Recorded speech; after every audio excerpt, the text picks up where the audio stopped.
Ustaz, afwan di luar tema, Ustaz pernah menerangkan salah satu kajian mengenai qada dan takdir. Yang ingin ditanyakan, jodoh itu termasuk qada ataukah takdir? Oke? Saya tidak menerangkan masalah qada, saya menerangkan masalah qadar dan takdir. Ya, karena qada, ada qadar, ada takdir, itu berbeda. Ya, ada qada, ada qadar, ada takdir. Yang saya maksudkan kemarin qadar. Qadar itu ketetapan yang telah diberikan oleh Allah sebelum kita terlahir ke muka bumi ini, ya, dan tidak bisa diintervensi, tidak akan berubah sampai kita wafat.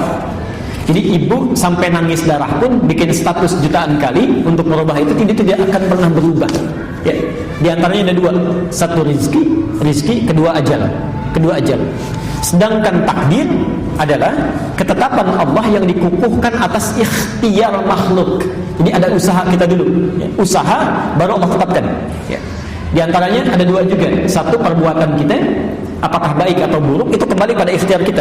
Misal adzan berkumandang Allahu Akbar, manusia bisa pilih mau ikut merespon suara adzan dengan salat, itu kadar baiknya, ya silahkan, takdir baiknya Allah tetapkan pahala. Ya, laha ma kasabat. Tapi kalau dia memilih yang buruk, dia hindari adzan, dia kerjakan yang lain misalnya, atau bahkan maksiat, wa 'alaiha maktasabat, Allah tetapkan. Ya. Ya, supaya manusia memilih yang baik, Allah turunkan hidayah, diberikan hidayah. Quran surah 29 ayat 69. Jodoh masuk yang mana? Jodoh masuk kepada takdir, ya, bukan qadar. Dia harus usaha dulu, usaha cari. Makanya kata Nabi, tunkahul mar'atu li arba'in. Ya, perempuan dinikahi lewat 4 hal. Kenapa bahasanya dinikahi? Karena perempuan cenderung menunggu laki-laki yang aktif, ya. Tapi bukan berarti perempuannya diam, tidak, menunggu dalam kebaikan. Jadi kalau ibu ingin mendapatkan misal anaknya calon yang saleh, anak perempuannya, maka perempuannya pun beramal yang saleh. Ya, rajin tahajud, salatnya yang bagus, baca Quran, dia mulai menghafal, maka Allah pun akan kirimkan orang yang baik. Itu usahanya, ya.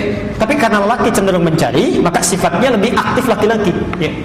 Tunkahul mar'atu li arba'in, perempuan dinikahi karena 4 hal. Ya. Pertama, limaliha, karena harta bendanya. Ya. Kemudian karena kecantikannya. Kemudian linasabiha, karena latar belakangnya. Kemudian yang terakhir, lidiniha, karena faktor kesolehan agamanya. Ya. Fadfar bidzatid dini taribat yadak. Pilih yang keempat, itu yang paling bagus. Maaf, suka ada keliru menerjemahkan. Limaliha itu sering diartikan dengan yang banyak hartanya. Saya kurang sepakat, ya. Walaupun ada kecenderungan orang memilih itu yang banyak harta, ya.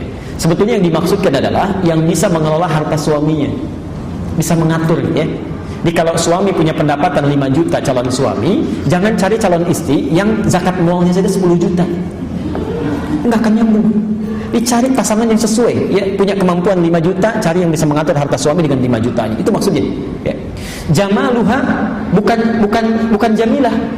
Kalau jamilah itu cantik, paras. Tapi kalau jamal itu keindahan, ya. Kadang-kadang mohon maaf, ada kecantikannya nilainya misalnya 100, ya. Tapi cerewetnya juga 1000. Ya, itu bisa jadi nggak nyambung, ya. Yang dimaksud jamal itu kecantikannya bisa kepada paras, bisa kecantikannya di dalam. Orang katakan inner beauty misalnya, ya. Jadi itu yang membuat ketenangan dalam rumah tangga. Saya beri contoh, misal istri Nabi Zainab dengan Khadijah, cantik mana? Sudah pernah lihat belum? Bagaimana bisa jawab itu? Oke. Itu seringkali diilustrasikan Zainab itu kalau dilihat mata tidak berkedip, ya, wajah tidak berpaling. Karena itu Nabi pernah dituduh, Nabi itu menikahi Zainab karena hasrat saja, ya. Tapi itu terbantahkan oleh fakta sejarah. Dia tidak punya keturunan dari situ, ya. Dan yang paling menarik, ternyata dengan Khadijah itu yang disebut-sebut sampai dalam mimpinya. Khadijah, Masya Allah. Kenapa bisa disebut demikian? Jawabannya ada di Al-Bukhari nomor hadis yang keempat. Silahkan dicek itu. Silahkan dicek. Ada, ibu bapak bisa bayangkan Nabi saat sedang gelisahnya, takutnya lihat Khadijah saja itu hilang setengah kegelisahan. Dengar suara Khadijah bisa hilang seluruh kegelisahan. Ya, nanti lain waktu kita bahas apa yang dilakukan Khadijah. Itu yang dipelajari. Makanya sering saya katakan, kenapa Nabi diizinkan menikahi lebih daripada 4 perempuan? Karena seluruh karakter perempuan di muka bumi ini terangkum pada istri-istrinya Rasulullah SAW. Silakan.